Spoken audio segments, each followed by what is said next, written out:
वैसे तो दोस्तों शिफ्ट 4 के हवाले से और गेयर ट्रांसमिशन के हवाले से डिटेल वीडियो अपलोड की हुई है, जिसका लिंक आपको डिस्क्रिप्शन में मिल जाएगा। एक बार जाकर आप ज़रूर वॉच करिएगा।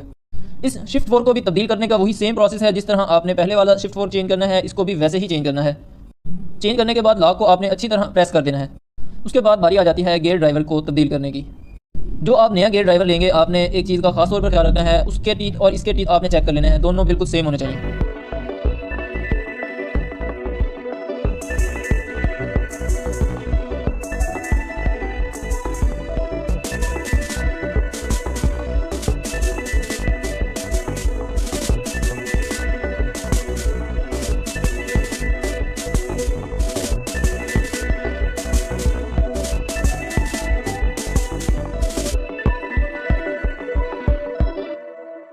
दोस्तों हमने इस गेयर ट्रांसमिशन में जस्ट एक गेयर ड्राइवर को तब्दील किया और 2 शिफ्ट 4 को तब्दील किया। उसके अलावा बाकी के गेयर ड्राइवर बिल्कुल ठीक हालत में थे, उनको रिप्लेस करने की कोई ज़रूरत नहीं है।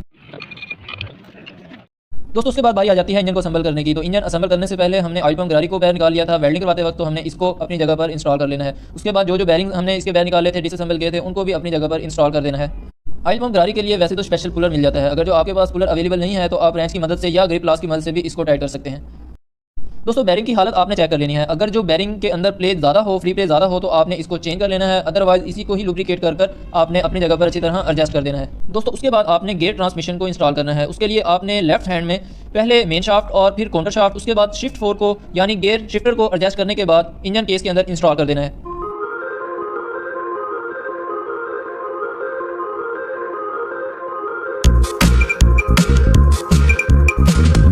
दोस्तों गेयर ट्रांसमिशन इंस्टॉल करने के बाद सेंटर केस लगाने से पहले आप इसके सारे गेयर्स को चेक कर सकते हैं, क्या वो सही वर्क कर रहे हैं या नहीं।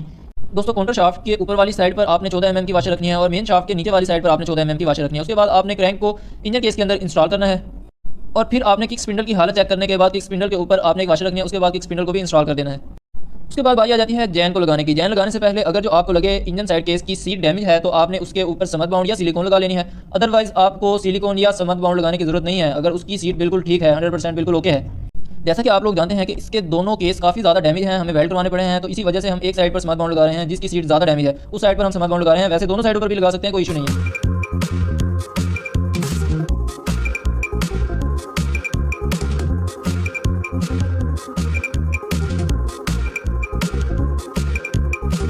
सेंटर केस में बैरिंग इंस्टॉल करने के बाद हमने इसको मेन केस के साथ अटैच कर देना है और हमने इसके सारे बोल्ट्स को अपनी जगह पर लगाकर अच्छी तरह टाइट कर देना है।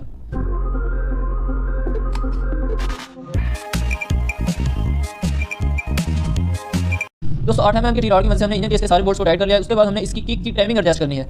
दोस्तों किक स्पिंडल की टाइमिंग बहुत ही सिंपल है। आपने किक स्पिंडल को राइट साइड पर घुमाना है जहां पर ये रुक जाए। उसके बाद आपने इसके रैचेट को उसके अंदर इंस्टॉल कर देना है। अगर जो आप इसकी टाइमिंग के हिसाब से रखना चाहें तो इसकी टाइमिंग के हिसाब से भी रख सकते हैं। इसके किक स्पिंडल के ऊपर भी एक डॉट होता है और उसके बाद रैचेट के ऊपर भी एक डॉट होता है। दोनों को मिलाकर भी आप अगर जो एडजस्ट करेंगे तो फिर भी सही तरह एडजस्ट हो जाएगा। अगर जो आपको लगे कि नीचे वाली टाइमिंग आउट है तो फिर आप इस तरीके से भी एडजस्ट कर सकते हैं। ये बहुत ही आसान तरीका है। दोस्तों उसके बाद आपने गेयर शाफ्ट को इंस्टॉल करना है। गेयर शाफ्ट की आपने हालत चेक कर लेनी है। अगर उसका स्प्रिंग वगैरह डैमेज हो तो आपने उसको इंस्टॉल करना है। उसके बाद आपने इसकी स्टॉपर पत्ती को भी इंस्टॉल करने से पहले उसकी हालत भी आपने चेक कर लेनी है। उसकी गोली के अंदर, उसके रूले के अंदर अगर जो प्ले आपको ज़्यादा लगे तो आपने उसको रिप्लेस कर लेना है। अदरवाइज रिप्लेस करने की कोई ज़रूरत नहीं है।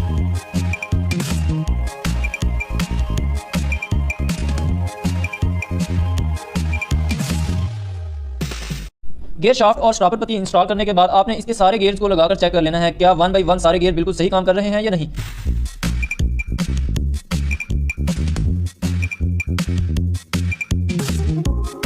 तो दोस्तों अल्हम्दुलिल्लाह इसके गेयर बिल्कुल सही वर्क कर रहे हैं। गेयर सिस्टम इंस्टॉल करने के बाद अभी बारी आ जाती है ऑयल पंप को वॉश करने की। ऑयल पंप को अच्छी तरह वॉश करना बहुत जरूरी है। जब कभी भी आप इसके इंजन की डिसअसेंबल करने के बाद इसको जब भी असेंबल करें तो ऑयल पंप आपने इसका जरूर क्लीन करना है अंदर से, ताकि इसके अंदर से कचरा कोई जर्रे वगैरह हो तो वो अच्छी तरह साफ हो जाए और इंजन असेंबल करने के बाद कोई परेशानी ना हो। तो आप देख सकते हैं इसके अंदर काफ़ी ज़्यादा कचरा आया हुआ है, इसको वॉश करना बहुत ज़रूरी है।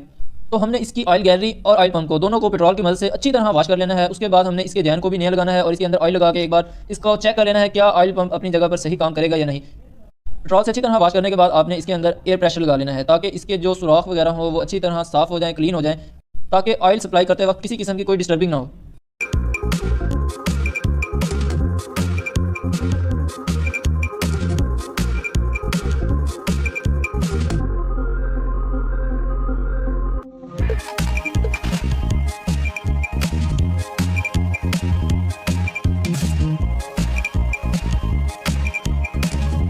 दोस्तों क्लीन अप करने के बाद हमने ऑयल पंप को वापस अपनी जगह पर लगाना है, लेकिन आपने एक खास तौर पर ख्याल रखना है कि इसके जैन के ऊपर आपने ऑयल ज़रूर लगाना है हल्का हल्का दोनों साइडों पर। जैन पर ऑयल लगाने से एक तो ऑयल पंप अपनी जगह सही एडजस्ट हो जाएगा और दूसरा ऑयल पंप भी 100% सही काम करेगा।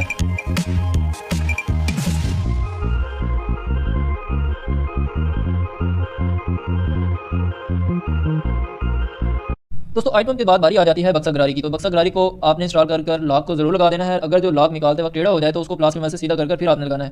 क्रैंक शाफ्ट पर आपने पहले नीचे वाला बुश लगाना है, फिर उसके बाद क्लच बुश लगाना है। और ऑयल पंप वाले स्लॉक को भी आपने ज़रूर चेक कर लेना है। जो पिस्टन को ऑयल सप्लाई करता है उसको भी आपने एक बार चेक कर लेना है ऑयल भरने के बाद। और क्लच बक्से को आपने सही तरीके से अपनी जगह पर एडजस्ट करना है। एडजस्ट करने के बाद कूलर की मदद से आपने क्लच बक्से को होल्ड कर लेना है। उसके बाद लॉक वाशर लगानी है। लॉक वाशर को एडजस्ट करने के बाद आउटसाइड वाशर लगानी है और फिर आपने नट को अच्छी तरह टाइट कर देना है।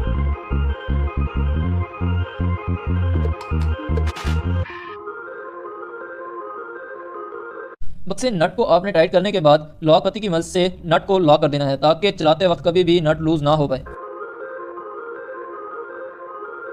उसके बाद दोस्तों आपने क्लच बक्सा टिक्की लगानी है। टिक्की लगाने से पहले आपने उसका जैन भी ज़रूर लगाना है। अगर जो जैन आपको लगे पहले वाला ठीक है, मेरा मशवरा यही होगा आप उसका जैन बिल्कुल आप चेंज कर दें। जब भी आप क्लच साइड कवर को डिसअसेंबल करें तो असेंबल करते वक्त आपने इस जैन को ज़रूर चेंज करना है। दोस्तों अगर जो आपको लगे इसका क्लच बेरिंग बिल्कुल ठीक है तो उसी बेरिंग को लुब्रिकेट कर लगा देना है। अगर जो इसका बेरिंग खराब हो तो बेरिंग की दोनों साइडों पर जो सीलें होती हैं वो आपने पहले निकाल लेनी है। उसके बाद ही आपने बेरिंग को लगाना है।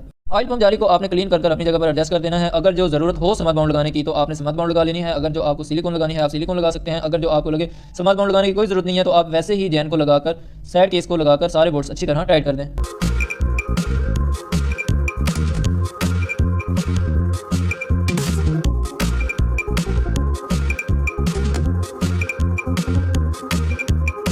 दोस्तों आपने इसका क्लच लिफ्टर जरूर चेक करना है। अगर जो आपको लगे क्लच लिफ्टर इसका डैमेज है, उसके अंदर फ्री प्ले आ गई है, तो फिर आपने उसको रिप्लेस कर देना है। उसके बाद आपने क्लच साइड कवर को अपनी जगह पर अच्छी तरह एडजस्ट कर सारे बोल्ट्स आपने लगा देने हैं।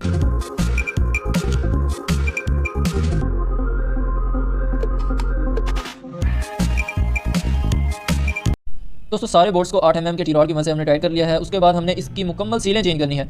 जो भी सील्स आपको नजर आए आपने सारी इसकी रिप्लेस कर देनी है। सील आप किसी भी कंपनी की यूज़ कर सकते हैं, नोक की या फिर आप उसके बाद ARS की सील सबसे बेस्ट है, या फिर ये अभी नई कंपनी की सीलें आई हैं, ये भी फिलहाल बहुत ज़बरदस्त चल रही हैं, इसीलिए हम इस सीलों को यूज़ कर रहे हैं।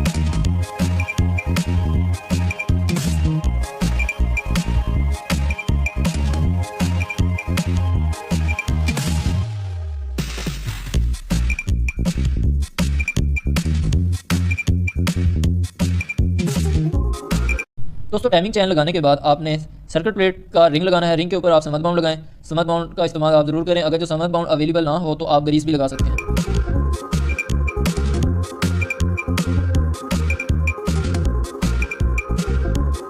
दोस्तों सर्किट प्लेट के दोनों पेचों को आपने बराबर बराबर टाइट करना है। अगर एक पेच को आप ज़्यादा टाइट कर देंगे या पहले मुकम्मल टाइट करने के बाद दूसरा करेंगे तो सर्किट प्लेट इसकी क्रैक हो सकती है, डैमेज हो सकती है। सर्किट प्लेट लगाने के बाद आपने इसका मैग्नेट लगा देना है। मैग्नेट का 14 mm के नट को आपने अच्छी तरह टाइट करना है। मैग्नेट को होल्ड करने के लिए हमने मैग्नेट होल्डर का इस्तेमाल किया है। उसके बाद हमारे पास 14 नंबर का पाना है, स्पिनर भी कहते हैं जिसे। दोस्तों उसके बाद बारी आ जाती है हेड सिलेंडर की। तो हेड सिलेंडर के जैन को पहले आपने सही तरह साफ़ कर लेना है। उसके बाद नया जैन लगाकर दोनों डबल पिंस आपने ज़रूर लगानी है और उसके बाद आपने इसके पिस्टन को इंस्टॉल करना है। पिस्टन को इंस्टॉल करने के हवाले से इसके रिंगों की कंप्लीट डिटेल के हवाले से एक वीडियो मैंने ऑलरेडी अपलोड की हुई है, जिसका लिंक आपको इस वीडियो के डिस्क्रिप्शन में मिल जाएगा। उसमें मैंने कंप्लीट डिटेल बताई है, सिलेंडर किस दांत का बना है, पिस्टन किस दांत का बना है, कौन से रिंग का क्या काम है। 5 रिंग है, एक एक रिंग की कंप्लीट डिटेल, कौन से रिंग को आपने किस तरह फिट करना है, कौन से रिंग को किस तरह फिट करना है, उसमें मैंने कंप्लीट डिटेल बताई है। प्लीज़ एक बार जाकर विजिट करिएगा, इंशाल्लाह आपका बहुत ज़्यादा फायदा होगा।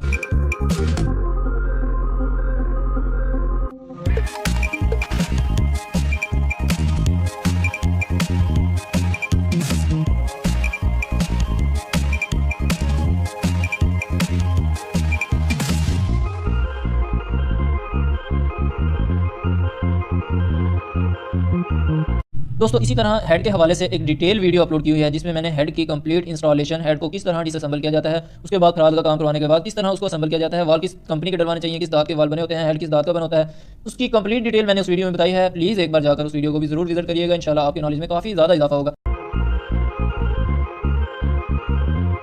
फ्रंट हेड केस लगाने के बाद उसके सारे बोल्ट्स को आपने बारी बारी और बराबर बराबर टाइट करना है। उसके बाद आपने इसकी टाइमिंग को एडजस्ट करना है।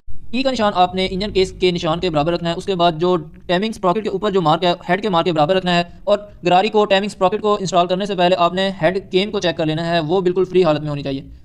उसके बाद आपने इसकी टाइमिंग को चेक कर लेना है। टाइमिंग चेक करने के बाद टाइमिंग स्प्रॉकेट के तीनों बोल्ट्स को आपने लगाकर अच्छी तरह टाइट कर देना है।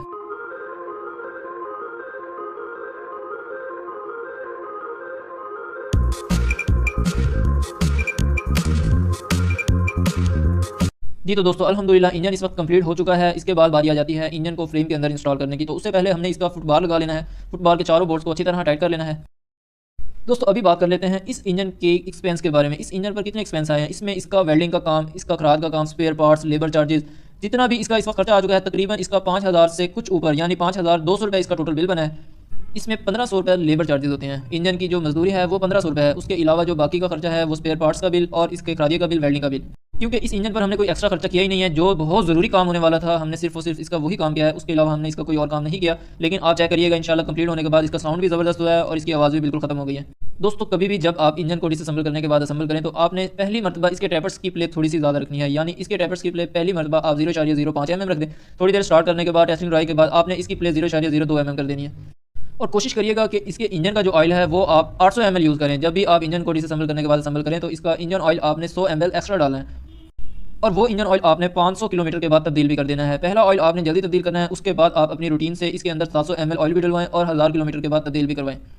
पिस्टन नया डाला हो तो आपने उसको पहले 500 किलोमीटर थोड़ा आराम से चलाना है ताकि रनिंग वगैरह कंप्लीट हो जाए। क्योंकि जब भी हम खराज से सिलेंडर बोर करवाते हैं तो पिस्टन थोड़ा टाइट होता है। उसको रवा करने के लिए, उसको थोड़ा लूज़ करने के लिए हमें प्यार मोहब्बत से बाइक को चलाना पड़ता है। अगर जो हम पहले इसकी स्पीड बढ़ा देंगे, पहले हम इसको 70-80 की स्पीड पर चलाएंगे तो इसके पिस्टन पर सीधे लग जाएंगी, जिससे काम किए कभी कोई फ़ायदा नहीं होगा और आपके पैसे भी ज़्यादा लगेंगे।